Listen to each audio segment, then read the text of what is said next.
الحمدلله وحده و الصلاة و السلام علی من لا نبی بعده. سلام و رحمت الله بر همه شما بینندگان عزیز. کم کم داریم به دهه آخر ماه رمضان نزدیک میشیم و شب قدر، بهترین شب سال، داره میاد. باید ازش استفاده کنیم. شبی که از 1000 ماه بهتره. برای استفاده یک چیزی باید اول اون رو بشناسیم. این شب قدر اصلا چی هست؟ خداوند در قرآن در سوره دخان میفرماد که انا انزلناه فی لیلة مبارکه. ما قرآن را نازل کردیم در لیل مبارک، در شب مبارک. و در جای دیگه میفرماد که شب مبارک نازل کرده و باز دنبالش میفرماد که فیها یفرق کل امر حکیم. در اونجا امور حکیمانه در همون شب جدا میشه، حق و باطل جدا میشه، هر امری جدا میشه. حالا چگونه است رو دیگه خدا میدونه. پس یک شب مبارک است. در اون شبها تقادیر یا امور مردم در سال آینده حکیمانه نوشته میشه و ابلاغ میشه به مامورینی که باید انجام بدن. دیگه چی صفتی داره؟ صفت سومش این است که لیلة القدر خیر من الف شهر. لیل شب قدر از 1000 شب، 1000 ماه هم بهتره. از 1000 ماه هم بهتره. چرا؟ الله فرموده. یعنی 1000 ماه نیست، از 1000 ماه هم بهتره. شاید به خاطر اینکه عمر انسان تقریبا 1000 ماه است. شما میدونستید که عمر ما تقریبا 1000 ماه است؟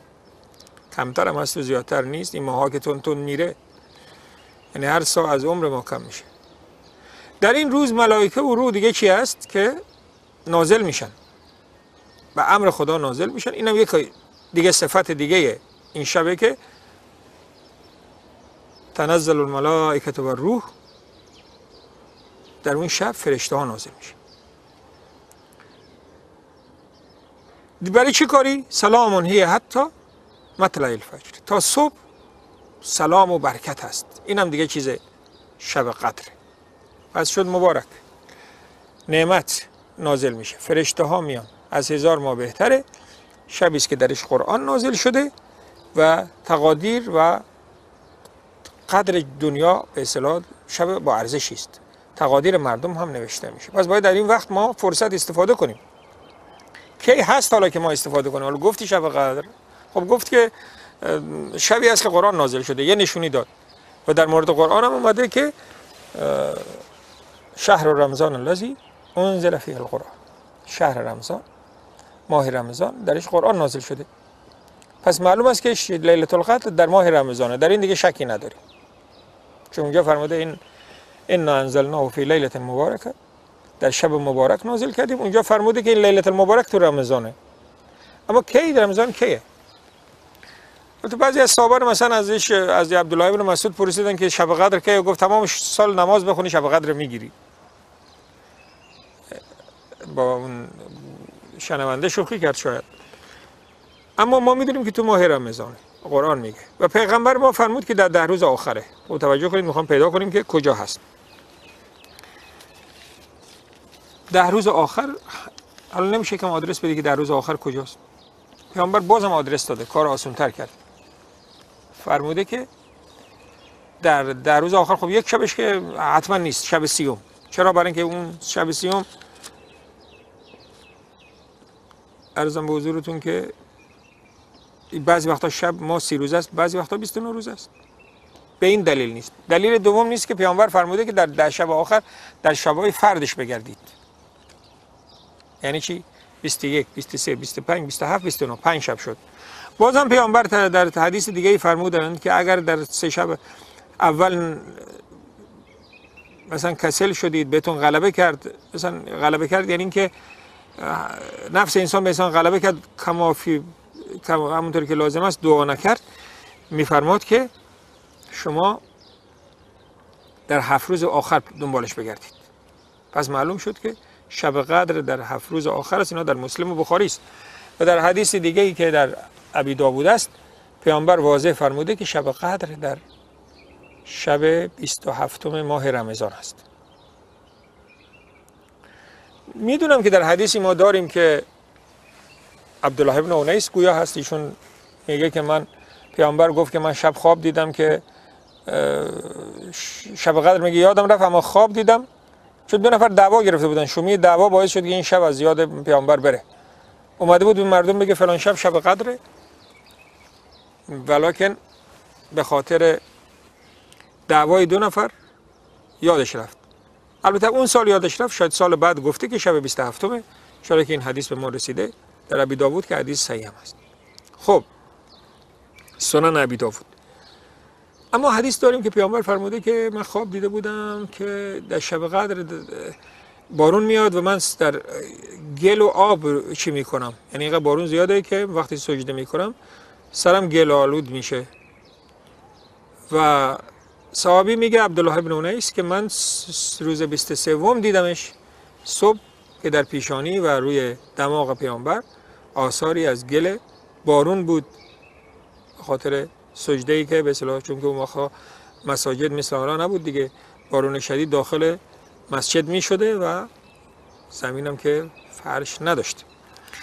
خب پس اما خواست بگید 23 است، نه ممکنه شب 27 هم بارون اومده باشه، یعنی اون چیزی که صحابی دیده درسته، ولی معنیش این نیست که حتما 23 باشه. اما حدیث صحیح داریم که 27 ولی با این وجود پیامبر ما فرموده که 7 روز آخر تلاش کنید. اگر انسان تلاش نکنه باز اون روز به قدر هم نمیگیره. متوجه هستید؟ ابن عباس میگه که لیلة القدر در سوره قدر 3 بار اومده. لیلة القدر 9 کلمه است، 3 بار اومده میشه 27. پس شب 27مه. البته این حسابی اینا اینجوری ما حساب نمی کنیم در دین، حالا که این فرموده ابن عباس اگر که منسوب به ایشون صحیح باشه، معتقد بود شب 27. یک دلیلش این بوده که در سوره قدر 3 بار لیلة القدر اومده، هر بار این 9 حرف 9 ضرب در 3 27، ولی ما اینجوری حساب نمی کنیم تا وقتی که حدیث صحیح داره. خب حالا فهمیدیم که در دهه آخره، در 7 روز آخره، در 4 روز، در روزهای فرد 7 روز آخره و در شب 27. گفتم به تحقیق 100% علما اختلاف دارن که 27 از یا نیست. پیش من 27، یعنی من با اون حدیث صحیحی که دیدم حدیث‌های دیگر رو بر ضدش ندیدم. دیگه به شما عرض کنم که چی باید کرد در این شب. در این شب خوبه که آدم تراویح بخونه.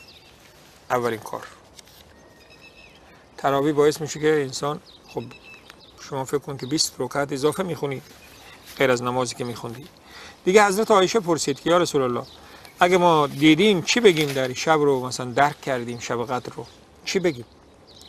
گفت بگید اللهم انک عفو تحب العفو فاعف عنی. ای الله تو بخشنده هستی، بخشندگی رو دوست داری، ما رو ببخش. این خیلی حرف عرض به حضور شما جالبی هست که تو به خدا رو به اون صفتی که داره ملزم میکنی. میگه خدا مگه نه این است که تو بخشنده هستی؟ مگه نه این است که بخشندگی رو دوست داری؟ خب منو ببخش، من از تو بخشش طلب میکنم. دیگه چیزی که به شما میگم در پس یکی اینه و حضرت عایشه در جای دیگه فرمودن، حتما اینم از پیامبر شنیدن که اگه من شب قدر درک کنم فقط از خدا عافیه میخوام. پس شب قدر شب دعاست و پیامبر فرمود از بعد از یقین بهترین چیز عافیه است. حدیث فرموده حضرت عایشه بی دلیل نیست. خب باید بهترین چیز از خدا بخوای، عافیه بخوا، عافیه فی دنیا آخرت بخوای، یعنی همه چی رو داری. پس شب قدر این نیست که آدم تمام شب بیدار باشه خدا اذیت کنه. دین سخت نکنید. تا چقدر که میتونید بیدار باشید و بیشترین کاری که در اون شب میکنید دعاست. دعا میکنید و فرصت هست دیگه. از خداوند حاجت خود میخواید که سلام است تا صبح، رحمت است، برکت است تا صبح. ولی حداقل اگر هیچ کاری نمیکنید در این شب گناه دیگه نکنید، چرا که یفرق فیها کل امر حکیم، کل امر حکیم. این که میگه امرها یعنی با حکمت چی میشه؟ کسی در اون شب گناه کنه، حکمت حکم میکنه که کسی که داره عبادت میکنه در شب قدر و کسی که داره گناه میکنه بینشون فرق بذاره خداوند.